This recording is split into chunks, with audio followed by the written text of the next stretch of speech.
Mesdames, Mesdemoiselles, Messieurs, bonjour et bienvenue à notre 9e web conférence. Aujourd'hui, nous allons échanger et partager autour de la multicanalité et plus particulièrement de l'impact de vos commerciaux dans la chaîne de vente multicanal. Et pour partager, pour échanger aujourd'hui avec vous, Emmanuel Bergerot. Bonjour Emmanuel. Bonjour Philippe, bonjour à tous, bienvenue. Emmanuel, chez Amplitude est plus en charge de tout ce qui touche à la relation client, tout ce qui touche au retail, à la vente en point de vente, qu'on soit en B2C ou en B2B également. Et donc Emmanuel, tout de suite, peut-être un point sur l'actualité ou en tout cas les vocables. De quoi parle-t-on quand on parle de multicanal, sachant qu'il y a eu beaucoup d'évolutions au cours de ces derniers mois, dernières années?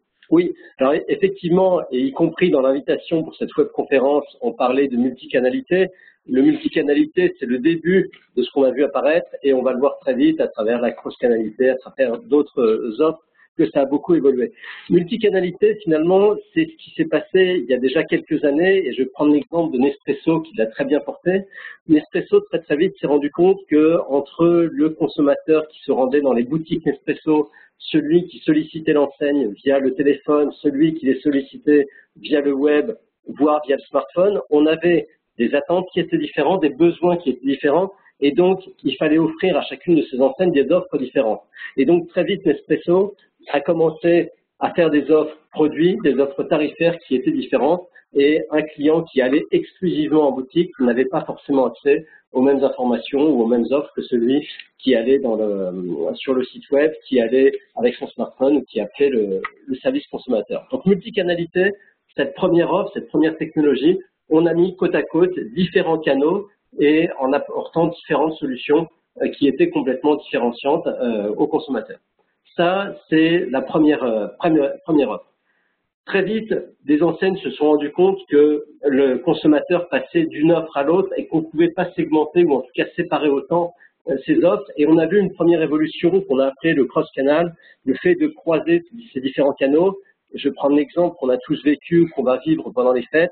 C'est l'exemple de la Fnac qui très vite s'est rendu compte qu'un certain nombre de consommateurs allaient sur le site fnac.com mais avaient besoin d'aller en magasin pour récupérer leurs produits.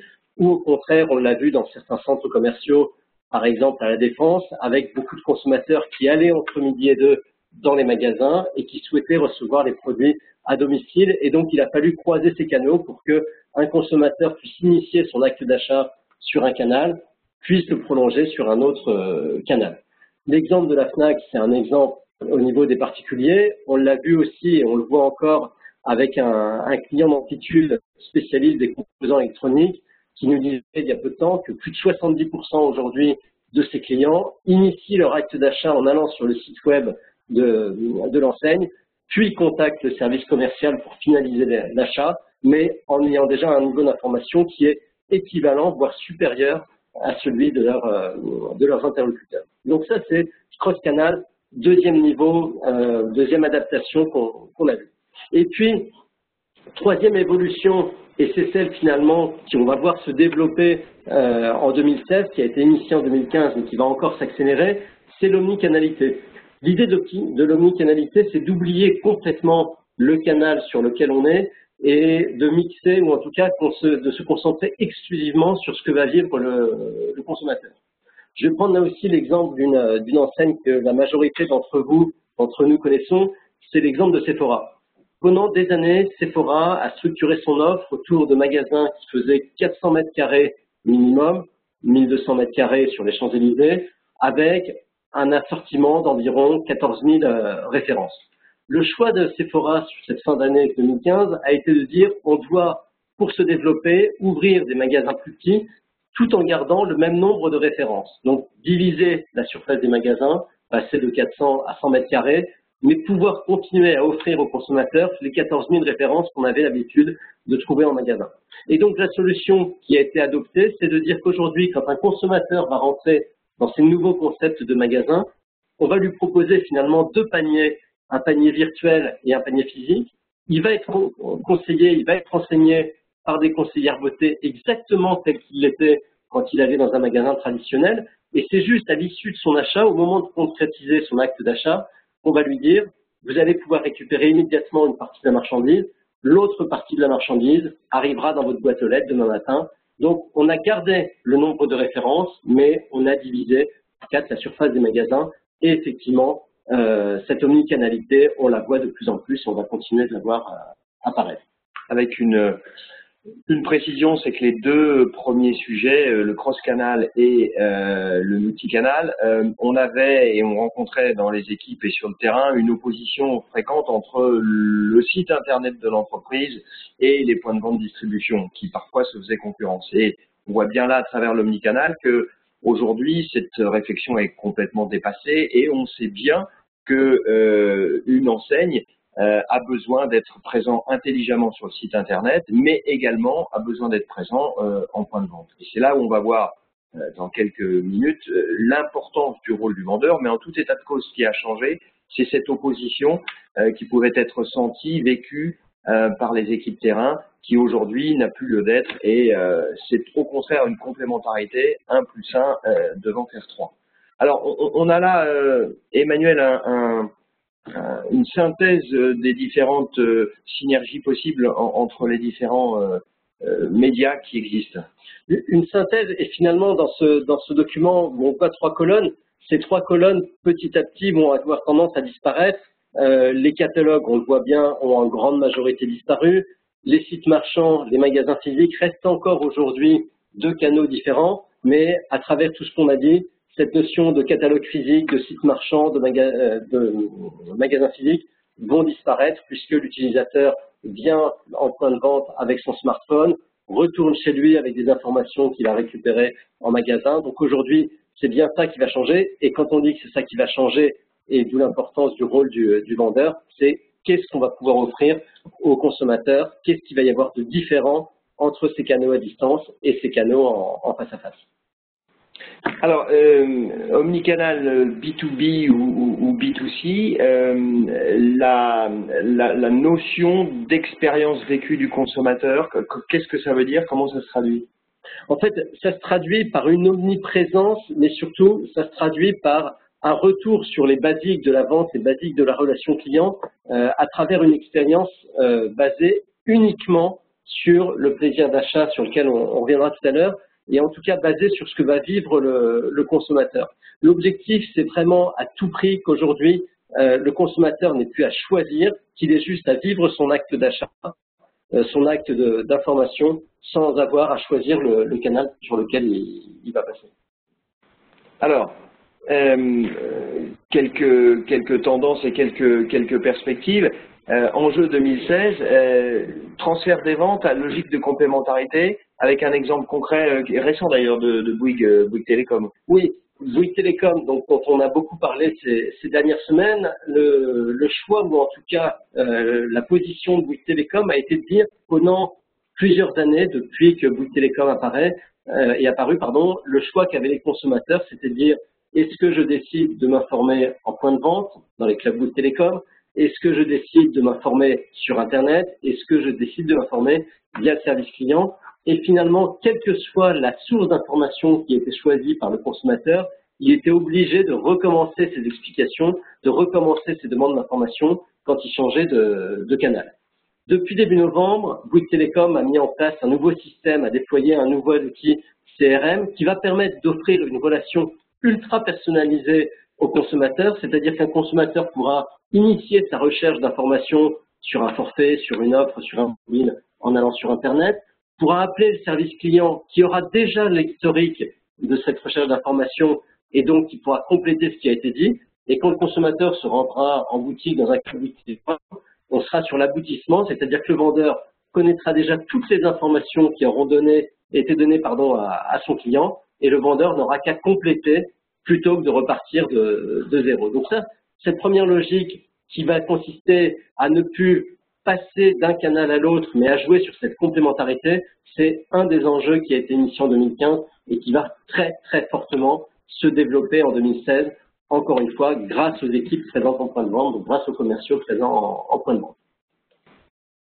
Deuxième élément, on l'a souligné et on voulait échanger avec vous sur deux points déterminants. Le premier, Et on a écrit en gras et en gros le mot commercial parce que nous sommes convaincus qu'il y a une évolution nécessaire de la part des équipes terrain qui certes doivent se positionner en conseiller de vente, mais ne pas oublier que le passage d'un client a un coût, que la conquête d'un client a un coût et que lorsqu'un client fait l'effort de venir en point de vente, il faut le concrétiser, il faut lui apporter du service complémentaire, il faut le faire acheter. Donc ça c'est un premier élément.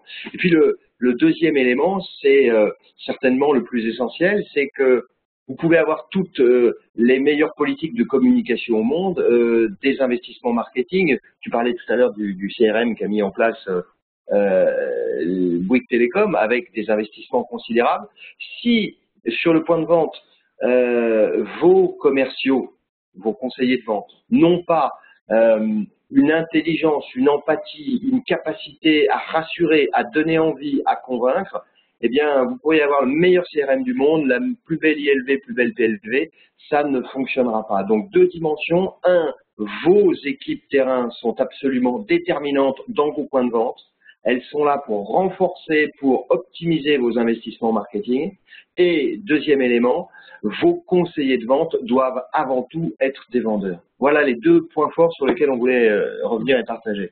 Oui, et d'autant plus par rapport à ce que tu disais, par rapport à ce rôle des commerciaux. Quand on parle de pouvoir d'achat ou de plaisir d'achat, on sait bien que les traits de structure des magasins, les traits de personnel des magasins font qu'un magasin physique ne pourra pas proposer des prix inférieurs ou au mieux pourra proposer des prix équivalents à ce qu'il y a sur Internet. Donc l'unique moyen qu'auront les magasins physiques et les commerciaux de faire la différence, ça sera de travailler sur cette relation client, de travailler sur ce service que je vais pouvoir apporter au client, de travailler sur cette notion de plaisir d'achat plus que de pouvoir d'achat.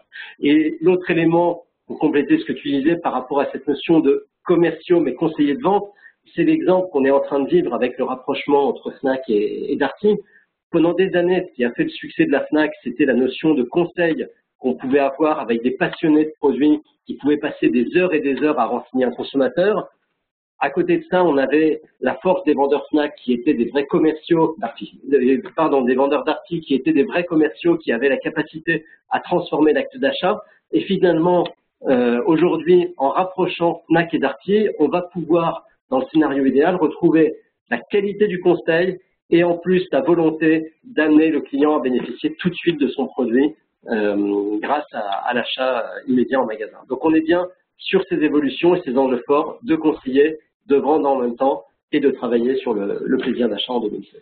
Et pour conclure, comme on l'évoquait tout à l'heure, plus du tout sur l'opposition entre est-ce que je mène une politique plutôt Internet ou plutôt point de vente, c'est au contraire l'ensemble, l'omnicanalité qui fera la différence pour peu que l'ensemble des éléments de la chaîne soient les plus percutants possibles. Alors, pour être justement le plus percutant possible, comment est-ce qu'aujourd'hui Amplitude peut vous accompagner?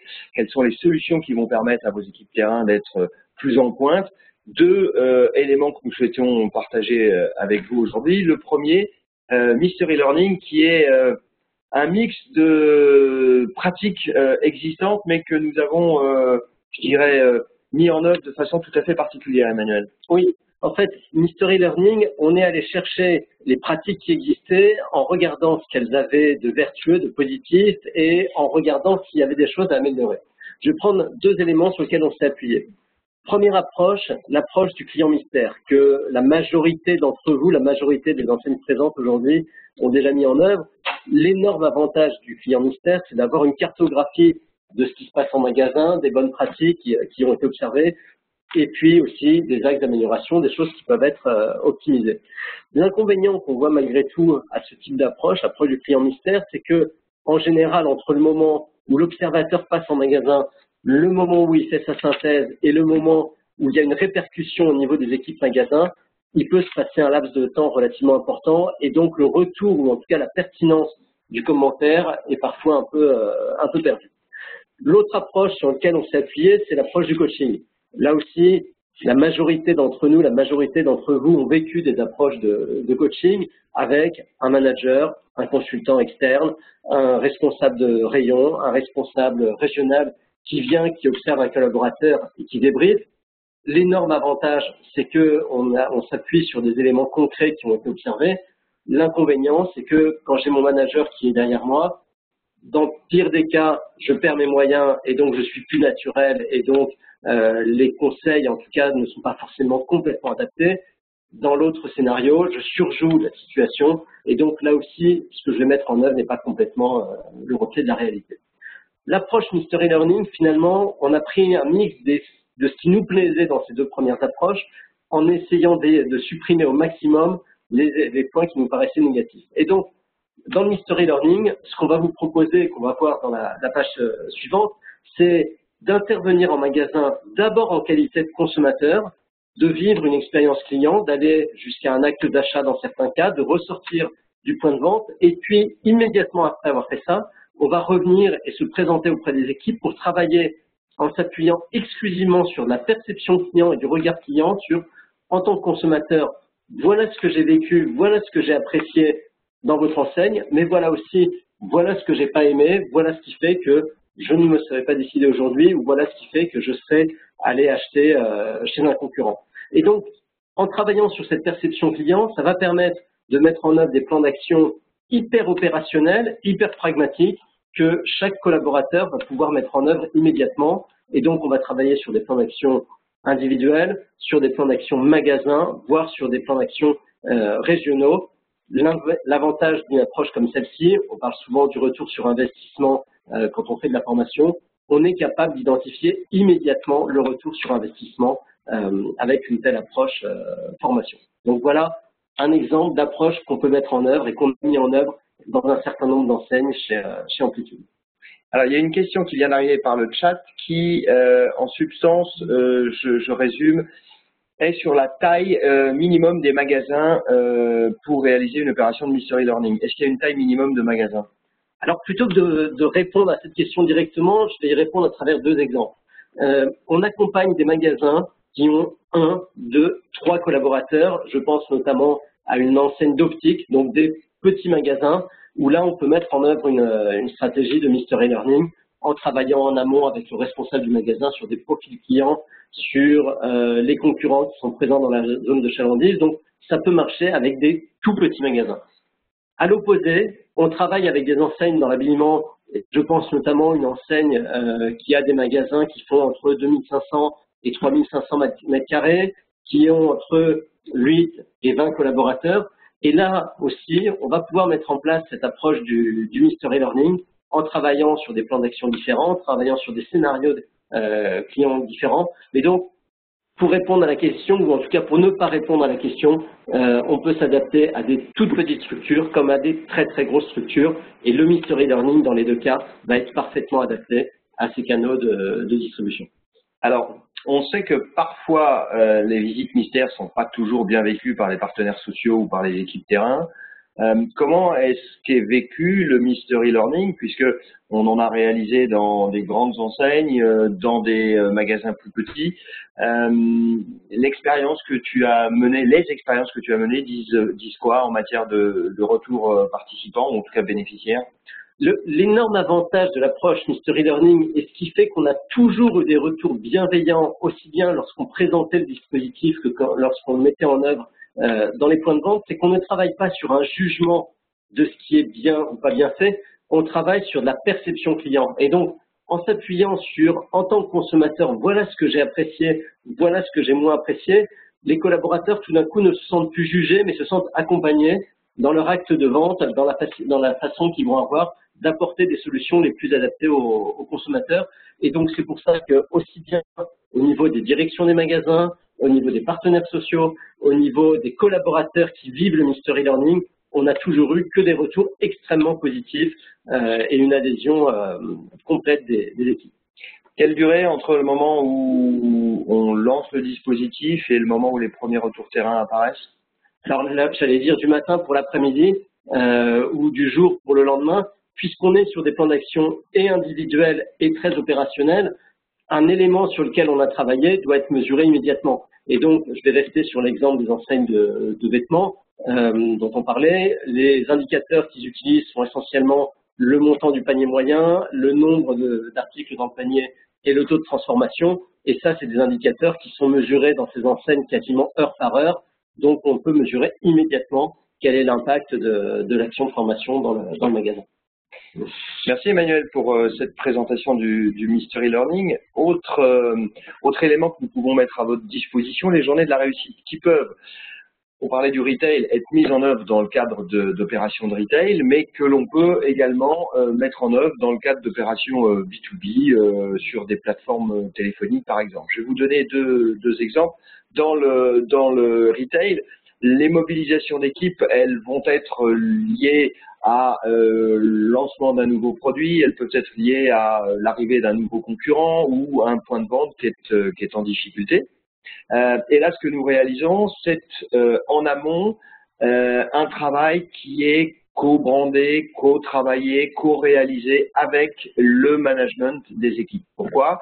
Parce que nous allons passer une journée, 2 journées, 3 journées en point de vente sur l'ensemble des dispositifs, mais pour autant, il va falloir ensuite faire vivre les conseils qui auront été donnés et générer une habitude de travail quant aux pratiques nouvelles que nous aurons initiées. Donc, le management a un rôle absolument essentiel et nous nous appuyons sur ce management pour co-construire les scénarios, pour co-construire les méthodes, pour co-construire et pour s'adapter à la culture de vente des entreprises dans lesquelles nous intervenons.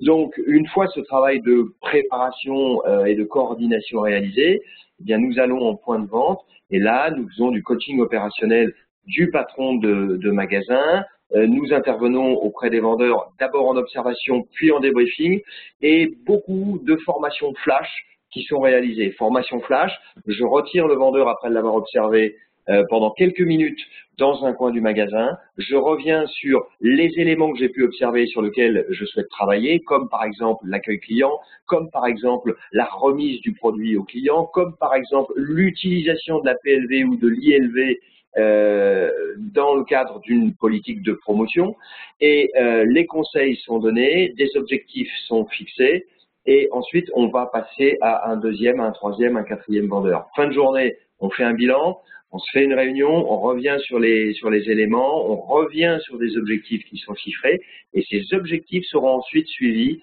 par les managers avec lesquels nous aurons préparé ces interventions. Donc ça, c'est dans le retail. Et puis, on a aussi dans le B2B où récemment, nous sommes intervenus dans une entreprise de logistique et de transport pour une campagne de prise de rendez-vous dans le cadre d'un lancement de nouveaux produits. Alors justement, que ça soit sur ce deuxième exemple B2B ou dans le premier cas, tu parles de faire vivre dans la durée ces accompagnements. Est-ce que ça nécessite systématiquement que le consultant réintervienne dans le point de vente, se redéplace dans le magasin? Non, on a aujourd'hui à disposition des technologies qui nous permettent en amont de l'intervention, tout comme en aval, de sensibiliser, de donner envie et de faire perdurer les conseils. Je veux parler du blended learning, qu'il soit réalisé sous forme de e-learning ou qu'il soit réalisé sous forme de serious game, qu'il soit réalisé sous forme de quiz tout simple ou qu'il soit réalisé sous forme de didacticiel. Il y a une palette d'outils à votre disposition qui est extrêmement importante.